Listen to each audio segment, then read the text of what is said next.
नमस्कार। आप देख रहे हैं फ्रंटलाइन 24 और मैं हूं आपके साथ गौतम कुमार। इन दिनों बिहार में चुनाव की सरगर्मियां जो है वो तेज हो चुकी है। टिकट बंटवारे का दौर खत्म हो चुका है।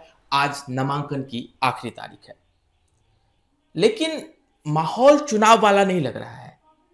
अगर आप खबरों से हट जाएं तो आपको ये नहीं लगेगा कि बिहार में चुनाव होने वाला है, क्योंकि नेताजी जो हैं वो तो घर में दुबके हुए हैं, ना मीडिया से बात कर रहे हैं, न ही जनता से रूबरू हो रहे हैं। तो एक सवाल मन में आ रहा है। हमारे साथ सर मौजूद है, श्याम सर। चुनाव को लेकर के बहुत चुनाव को देखा है इन्होंने। इनसे जानेंगे कि मौजूदा जो परिस्थिति है, अगर हम कांग्रेस को छोड़ दें तो किसी भी पार्टी ने अभी तक प्रेस कॉन्फ्रेंस नहीं की है। गठबंधन ने तो संयुक्त प्रेस कॉन्फ्रेंस की ही नहीं है। हाँ, टाइम जरूर दिया है कि हम 2 बजे करेंगे, 12 बजे करेंगे, लेकिन प्रेस कॉन्फ्रेंस नहीं हुई। हेलीकॉप्टर जो है घर के बाहर लगी हुई है। नेता से जनसभाएं भी नहीं हो रही है। बीजेपी ने जनसभा शुरू की है, अमित शाह, योगी आदित्यनाथ, लेकिन जो क्षेत्रीय नेता हैं वो कहीं दिख ही नहीं रहे हैं। पहले चरण का मतदान 6 नवंबर को होने वाला है। बस समय अब नजदीक आ चुका है। सर, मेरा पहला सवाल है कि जो जानकारी है, आज सुबह 5 बजे में तेजस्वी यादव ने यानी आरजेडी ने टिकट बांटने, सिंबल देने का जो काम है वो खत्म किया है। लेकिन सर, पहले चरण में जो मतदान होना है उसके लिए भी तो सर समय नजदीक है। न कांग्रेस, न बीजेपी, न दूसरी कोई पार्टी। आखिर बिहार में चल क्या रहा है सर? चुनाव के दौरान जो ये खामोशी है, इसके क्या मायने हैं, क्या संकेत है? देखिए, सही बोल रहे हैं आप।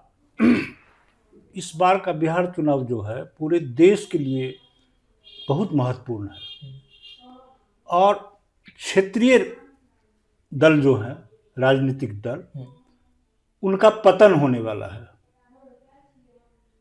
क्षेत्रीय दल का पतन होने का संकेत मिल रहा है इस चुनाव में।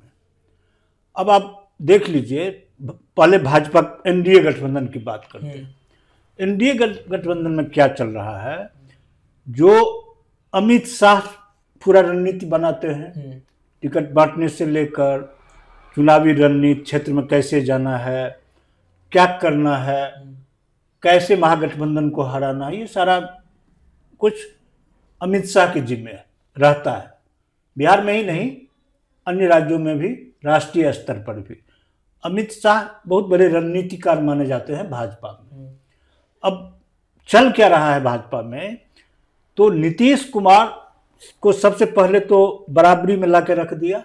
बड़े भाई की भूमिका में नीतीश कुमार हमेशा रहते थे, इस बार भी रहना चाहते थे, लेकिन इनके ही कुछ लोगों को मिलाकर, जदयू के ही कुछ लोगों को मिलाकर इस तरह से कन्विंस किया गया कि 101 सीट दोनों के बीच बांट दिया गया। बड़े भाई वाली भूमिका खत्म हो गई।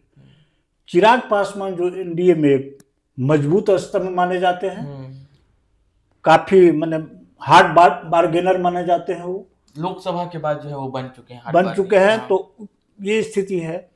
तो भाजपा चाह रही है कि नीतीश कुमार की पार्टी को विखंडित कर दें, थोड़ा सा तोड़ दें उनको। पहले मेरी बात को सुन लीजिए पूरी, उसके बाद से चुनाव में इस कदर इनको कमजोर कर दिया जाए विधानसभा चुनाव में कि भाजपा आगे निकल जाए, चिराग साथ में रहे, बाकी जो और छोटे छोटे 2 दल हैं वो लोग भी साथ रहे। इस लायक नीतीश कुमार को बना दिया जाए कि वो मैंने खड़ा होने लायक न रहे। चीफ मिनिस्टर की बात तो दूर, वो मुंह दिखाने लायक भी न रहे। ये स्थिति भाजपा कर रही है।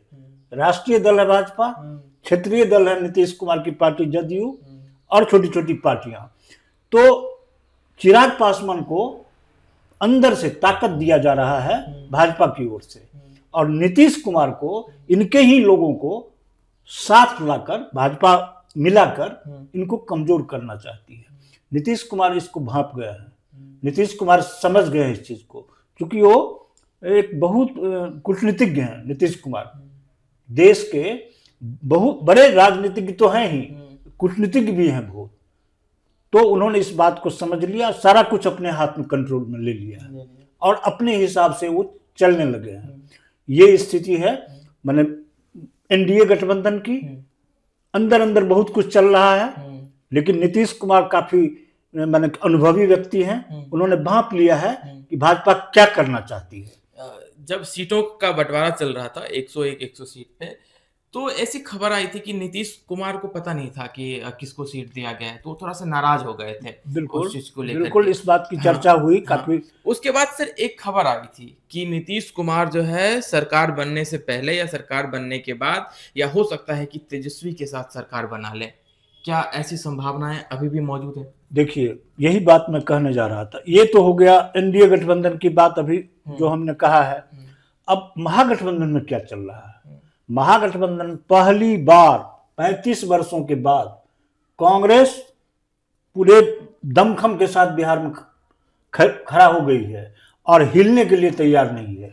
राजेश राम प्रदेश अध्यक्ष और कृष्णा अल्लाबरू को फ्री हैंड छोड़ दिया गया है।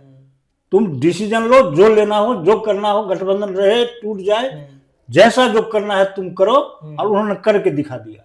कृष्णा अल्लाबरू, एक भी नेता के बेटा को टिकट नहीं दिया। इस पार्टी में क्या है, कांग्रेस पार्टी में, कांग्रेस जो है सो कुछ लोग ऐसे हैं जिन्हें स्लीपर सेल कहा जाता है। कुछ ऐसे भी वरिष्ठ नेता है कांग्रेस के जो चाहते थे कि कांग्रेस को हम अपने इर्द गिर्द जो चाहे वो करें, जैसा चाहे जो करते रहे पहले। कांग्रेस इस बार ये मानने के लिए तैयार नहीं है। स्लीपर सेल जिसको कहते हैं, स्लीपर सेल में सबसे ऊपर अखिलेश सिंह का, वो उनकी वफादारी आरजेडी में अधिक है। लालू परिवार के प्रति वो वफादार दिख रहे हैं। कांग्रेस से वो वफादारी, कांग्रेस में रहकर कांग्रेस के साथ वफादारी नहीं कर रहे हैं और समय समय पर कांग्रेस के लाइन से हटकर बयान भी देते हैं। कांग्रेस चाहती है किसी भी हालत में हम तेजस्वी को इस चुनाव के दौरान मुख्यमंत्री का चेहरा नहीं बनाएंगे। समझ गए? इससे नुकसान होगा महागठबंधन को। लेकिन वो लगातार बयान दे रहे हैं। लेकिन ये दो व्यक्ति, कृष्णा अल्लाबरू और राजेश राम, दोनों को फ्री हैंड छोड़ दिया गया है। राहुल गांधी कह दिए हैं कि भाई आप मैंने फ्री हैंड, जो डिसीजन लेना है लीजिए। कहीं कहीं इनसे टिकट बांटने में गलती हुई है, कुछ कमजोर कैंडिडेट को टिकट दे दिया गया है, लेकिन फ्री हैंड छोड़ दिया गया है। मकसद यही है कि आने वाला जो समय है आगे का 2029 का, उसमें राजद और कांग्रेस का गठबंधन एकदम नहीं रहने की संभावना है। जो स्थिति ये है, अब होगा क्या, इस चीज को तेजस्वी समझ रहे हैं, लालू समझ रहे हैं कि राष्ट्रीय पार्टी क्षेत्रीय पार्टी को निगल लेना चाहती है, खत्म कर देना चाहती है। इसलिए तेजस्वी क्या किया है, तो दर्जनों जगह पर कांग्रेस के जहां प्रत्याशी है वहां अपना प्रत्याशी उतार दिया है। कहीं माले से कांग्रेस का टकराहट, तो कहीं सीपीआई से कांग्रेस का टकराहट। यह सारा खेल तेजस्वी करा रहे हैं। लेकिन अध्यक्ष के खिलाफ ही आरजेडी ने अपना प्रत्याशी उतार दिया है। इसी से अंदाजा लगा लीजिए कि क्या स्थिति है महागठबंधन में। तो लेकिन कांग्रेस झुकने के लिए तैयार नहीं है। खामियाजा किसको भोगना होगा?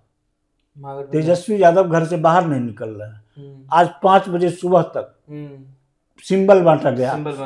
क्या है उनकी रणनीति या क्या किस तरह की चल रही है पॉलिटिक्स, अंदाजा वो राजनगर में, मधुबनी के राजनगर में, बाबूबढ़ी में, इन सब जगहों पर, खजौली में प्रत्याशी ढूंढ रहे थे, तय नहीं कर पा रहे थे। अभी तक झंझारपुर में रामनारायण यादव सीपीआई वाले को टिकट दिया गया है, जबकि सीपीआई हरलाखी से भी लड़ रही है। 2 जगह तो सीपीआई को महागठबंधन से टिकट नहीं मिलेगा। तो वहां झंझारपुर में आज भी मामला लटका हुआ है। आज क्या होगा, अंतिम दिन है। बिंदु गुलाब यादव की बेटी है, वो चुनाव नामांकन करती है या चुनाव में आती है, नहीं आती है, ये सब पता चल जाएगा दिन आज ही। और वो जिस तेवर के गुलाब यादव माने जाते हैं वो नामांकन करेंगे, ये लोग बता रहे हैं। अब हम आते हैं कि दोनों गठबंधन में ये स्थिति है। सर ये जो गठबंधन है, इसी से रिलेटेड एक अहम सवाल है जो मेरे मन में आ रहा है कि एनडीए गठबंधन में अमित शाह बार बार कह रहे हैं कि हम नीतीश कुमार के नेतृत्व में चुनाव लड़ेंगे, लेकिन बीजेपी जिनके नेतृत्व में चुनाव लड़ी है उनको मुख्यमंत्री नहीं बनाई है। ऐसा ट्रैक रिकॉर्ड है, चाहे वो मध्य प्रदेश हो, महाराष्ट्र हो। लेकिन एक तरफ ये है, दूसरी तरफ महागठबंधन में है कि कांग्रेस जो है सीएम फेस कह नहीं रही है, तो क्या अगले जो मुख्यमंत्री होंगे बिहार के वो नीतीश और तेजस्वी नहीं होने वाले हैं? नहीं, वही बता रहे थे आपको। देखिए होगा क्या, दोनों गठबंधन की असलियत को क्षेत्रीय पार्टी समझ गए हैं, तेजस्वी और नीतीश समझ गए हैं। दोनों के पास बिहार में वोट है, वोट बैंक है। अब होगा क्या, जो राजनीतिक गलियारे में बात तेजी से बात सामने आ रही है कि तेजस्वी, लालू प्रसाद और नीतीश कुमार फिर से एक हो सकते हैं, और भाजपा जो चालाकी कर रही है अंदर अंदर, और कांग्रेस जो अड़ी हुई है कि तुम चाहे जो करो, हम अपने स्टैंड से पीछे नहीं हटेंगे, और नहीं हटी है कांग्रेस, हम उस पर कायम रहेंगे। इसको भांपते हुए आप देखिएगा 14 नवंबर को चुनाव संपन्न होने के बाद, मतगणना हो जाने के बाद, कोई बड़ी बात नहीं कि अगल बगल में रहते हैं नीतीश कुमार और लालू प्रसाद यादव, कि नीतीश कुमार चाय पीने के लिए लालू के घर जा सकते हैं, और दोनों गठबंधन एक होकर बिहार में मुख्यमंत्री, चाहे आरजेडी का बने या जदयू का बने, सीट अगर आ गया उस लायक, उस तरह का, तो ये गठबंधन जो आप देख रहे हैं आज, ये गठबंधन नहीं दिखेगा। नीतीश कुमार और तेजस्वी एक हो सकते हैं, क्योंकि हाथ से बिहार निकलने वाला है। बिहार की राजनीति को भाजपा और कांग्रेस दोनों गठबंधन में एक एक राष्ट्रीय पार्टी है, वह निगल लेना चाहती है क्षेत्रीय पार्टी को, और यह संकेत सिर्फ बिहार के लिए नहीं, यह पूरा देश के लिए है। तो बड़ा कुछ देखने को मिलेगा आने वाले कुछ समय में। अंदर अंदर तालमेल का घोर अभाव है। बोल ही दिए हैं आप, किसी पार्टी को किसी पार्टी से ये नहीं है, बयानबाजी भी एक दूसरे के खिलाफ लोग कर रहे हैं, बहुत तरह से ये चल रहा है। और चिराग पासवान ही मुख्यमंत्री बन जाए तो भाजपा को कोई परहेज नहीं है, लेकिन नीतीश न हो, नीतीश कमजोर हो जाए, इसके लिए बने भाजपा हर खेल खेल रही है। अब सवाल उठता है कि केंद्र की भाजपा सरकार नीतीश की बैसाखी पर चल रही है, लेकिन नीतीश के साथ क्या स्थिति है कि जो इनके 12 सांसद हैं, उनमें से अधिकांश सांसद भाजपा के साथ माने क्या कहते हैं, गला मिलाने के तैयार बैठे हैं। अगर नीतीश कोई स्टेप लेते हैं, ये सारे के सारे भाजपा की सेहत पर, केंद्र की सरकार की सेहत पर कोई असर पड़ने वाला नहीं है, क्योंकि इन्हीं के साथ रहने वाले लोग इन्हीं के साथ गद्दारी कर रहे हैं। धोखा करने जो सांसद हैं, पहले जब भी नीतीश ने पाला बदला है, यही सांसद जो रहे हैं वो बातचीत के आधार रहे हैं, इन्होंने ही बातचीत बढ़ाई है। ऐसी खबरें हैं कि वो कभी इधर तो कभी इधर जाते रहे हैं। अब सवाल उठता है कि कांग्रेस पार्टी को बिहार में खोने के लिए कुछ है? कुछ नहीं है।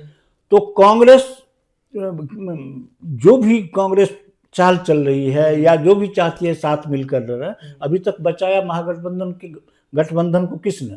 राहुल गांधी ने बहुत प्रवेश किया, बहुत कोशिश किया, लेकिन जब देखा कि नहीं ये मानने वाले नहीं है, पुराने ढर्रा पर ही चलेंगे, बिहार को जागीर समझ लिए हैं, जैसा मन होगा वैसा करेंगे, ये नहीं चलने वाला है। कांग्रेस ने ले लिया है, एकदम कड़ा स्टैंड ले लिया है और एक कदम पीछे हटने के लिए तैयार नहीं है। इन सब बातों का खामियाजा महागठबंधन को उठाना, कांग्रेस को नहीं भुगतना पड़ेगा, आरजेडी के तेजस्वी जो सपना पाले हुए हैं कि हम मुख्यमंत्री बनेंगे, उनका सपना ही रह जाएगा। या तो झुके कांग्रेस के सामने और मिलकर चुनाव लड़े मजबूती के साथ, नहीं तो कांग्रेस राजद को मतलब क्या कहिएगा, एकदम बुरा स्थिति करने वाली है। राजद की स्थिति बहुत खराब होने वाली है और मैसेज भी गलत जा रहा है, संदेश भी गलत जा रहा है। जो तेजस्वी कर रहे हैं जिस हिसाब से, वो मैसेज बिहार में बहुत गलत जा रहा है। तो क्षेत्रीय पार्टी को समाप्त करने के लिए दोनों गठबंधन के राष्ट्रीय दल एक माने अलग तरह की राजनीति कर रही है, अलग तरह की खेल कर रही है। इसलिए कोई निकल नहीं रहे हैं, कुछ बोलने की हिम्मत नहीं कर रहे हैं, न नीतीश कुमार न तेजस्वी यादव सामने आकर कुछ नहीं बोल रहे हैं। लड़ना है मतलब महागठबंधन और एनडीए को आपस में ही लड़ रहे हैं। इस तरह की लड़ाई हो गई है, दूसरे के लिए बयानबाजी कर रहे हैं, विरोध में बयानबाजी कर रहे हैं। तो बिहार की राजनीति में कुछ नया होने वाला है, बम फूटने वाला है, समझ गए, और बड़ा धमाका होने वाला है आप देखते रहिए, अभी तो चुनाव तक कुछ नहीं होगा, परिणाम आने के बाद बिहार में कुछ नया चीज होने जा रहा है, ये मैं पूरी जिम्मेदारी के साथ कर रहा हूँ। तो बिहार में क्या चल रहा है, यही सब चल रहा है, चुनाव होने को है, महागठबंधन की जो रणनीति है, लेकिन सहयोगी दल जो है वो एक दूसरे के साथ नहीं है, ऐसा दिख रहा है। तमाम बातों को लेकर के अभी हमने चर्चा की है सर से कि क्या माहौल है, किन तरह चीजें को, लेकिन एक चीज तो क्लियर है कि चुनाव के बाद अगर परिणाम दोनों गठबंधन के हित में नहीं रहा या फिर गठबंधन की जो पार्टियां हैं उनके हित में नहीं रहा, तो फिर बड़ा धमाका होने वाला है। ये धमाका क्या होगा और कितना बड़ा होगा ये तो वक्त बताएगा, ये तो समय बताएगा। फिलहाल तो बिहार में चुनाव चल रहा है, चुनाव के लिए आज नामांकन की आखिरी तारीख है। आज के बाद हमें लगता है कि नेताजी जो है वो घर से बाहर निकलेंगे और जनता से रूबरू होंगे, जनता से अपील करेंगे अपने पक्ष में मतदान के लिए, अपने पक्ष में वोटिंग के लिए। नमस्कार, फ्रंटलाइन देख रहे हैं।